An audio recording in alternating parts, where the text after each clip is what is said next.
வாங்க நம்ம சக்கரை போட்டு செய்திருக்கிறோம். பாப்பாவுக்கு கொடுக்குறதுக்கு இன்னைக்கு பாபா கோயிலுக்கா? கோயிலுக்கு கொடுக்குறதுக்கு செய்திருக்கிறோம். கொடுக்கலாம். முந்திரி, திராட்சை, ஏலக்காய் எல்லாம் போட்டு செய்திருக்கிறோம். நெய்யெல்லாம் ஊற்றி எல்லாம் பண்ணியிருக்கிறோம். அப்படியே பாபா கோயிலுக்கு குத்தலாம்.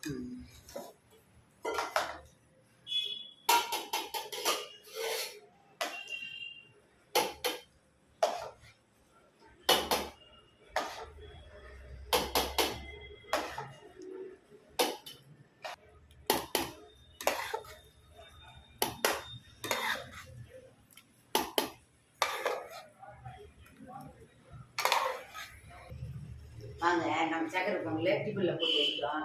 இந்த அப்படியே பாபா கோயிலுக்கு கொடுக்கலாம். நீங்களும் வாங்க சாப்பிடலாம். எல்லாரும் சாப்பிடலாம். வாங்க. பாய் ஃப்ரெண்ட்ஸ், பாபா கோயிலுக்கு வந்திருக்கோம். எல்லாருக்கும் பிரசாதம் கொடுத்துடலாம்.